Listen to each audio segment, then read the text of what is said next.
Welcome back to Your Yankee Chronicle, the who, what, where, and when show of the Lake Sunapee region. I'm Abby Peel, your host.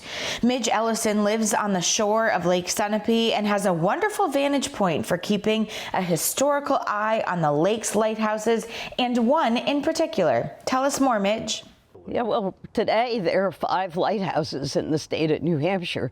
2 are on the coast where you would expect them to be, and 3 are here on Lake Sunapee, which is very unusual for inland lakes until you get out to the Great Lakes.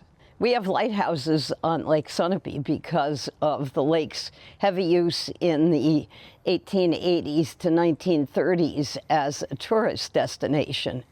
No tourism really became big on Lake Sunapee until the railroad was able to get here in 1872. And when the Newbury Cut was made that allowed the railroads to reach here, by 1876, we had steamships plying the lake. They were carrying passengers to the grand hotels, to summer cottages, people who would come with all their luggage for the whole summer. 1891, a steamer struck a ledge and began to sink. And that made the Woodson brothers, who owned 5 of the steamships on the lake, realize that they needed a little navigational help from the rocky places along the shore. So they got permission from the state to build a lighthouse as a navigational aid. This was the one on Luna Island, which was built on a natural rock island, sort of close to the middle of the lake. After that, they built another lighthouse 3 years later at the point that marked the entrance to Herrick Cove. And sometime later, we don't have an exact date, they built a 3rd lighthouse in Brookhaven, again at the island that marks the entrance to Brookhaven Harbor. So then there were 3 big navigational aids on the lake that blinked their lights to let the steamers know how to set their courses and avoid the rocky points. Well, they are certainly part of the decor. They're iconic, they're beloved, they're historic, they're part of our sense of place, but they are also navigational signals. Well, when the steamboat era ended in the 1930s, there was no one taking care of the lighthouses, and it deteriorated over the years until in the 1960s, when one was struck by lightning, and then fundraising was done and it was replaced. And that's when people began to look at them and say, oh, we need to take care of these. At that point, the neighbors along Sunset Shores did a little open your pockets fundraising to take care of the Herrick Cove Lighthouse. Another group did some work on Luna Island, but there was nothing coordinated and organized. But in the 1980s, Kurt Chapman and Court Cross of the Lake Sunapee Protective Association decided it was time to really take care of these lighthouses, which were becoming beloved icons rather than deteriorating wrecks. So with the help of Dudley Orr, a lawyer who had property on the lake, they went to the legislature and they asked permission for LSPA to maintain the lighthouses. They got the right, but not the responsibility for care of the lighthouses over 3 different acts of the state legislature in the early 1980s, and that's what prevails today. LSPA may take care of the lighthouses, but is not required to. So the last time we took care of the Herrick Cove Lighthouse was in 2003. And at that point, we had to replace the entire wood and stone crib because it had been damaged by ice. And we decided the best way to do that was to take the lighthouse on shore so that the crib could be taken apart and completely rebuilt.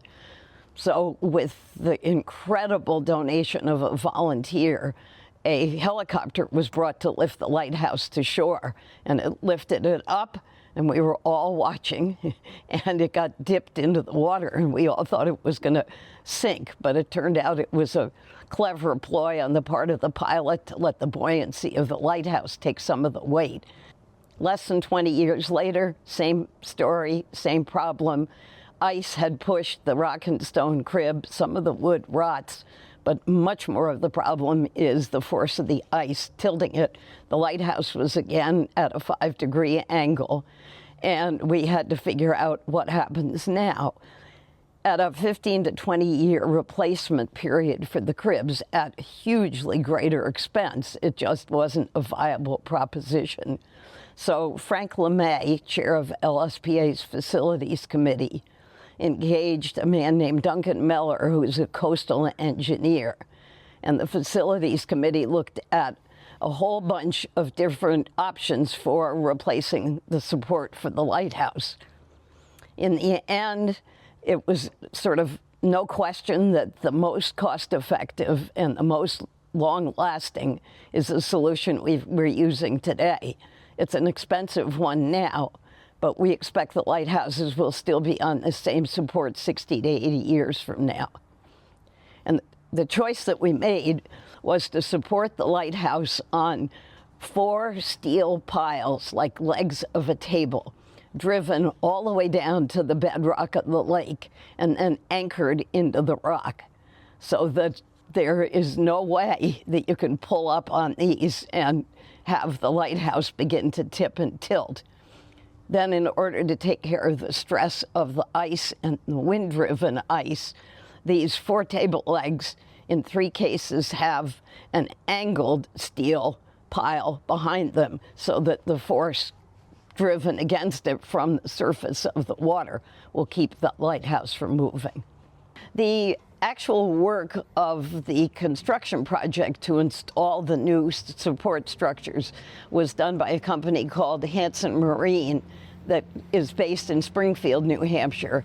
And most people I talk to think that there have been a large crew of people out there making this happen over this time. But I've been out there in my kayak watching every day, and there are 2 guys, extraordinary teamwork, competence, creativity, that have done every part of this job from the beginning. Brookhaven has had the same problems as Herrick Cove. That lighthouse disappeared because of ice in 1935 and then was put back in the 80s by LSPA, and we've had to replace that crib several times. So when they're completely done with the Herrick Cove Lighthouse sometime this fall, Hanson Marine will do the exact same process at Brookhaven, and it will stand on the same 4 table legs with extra support.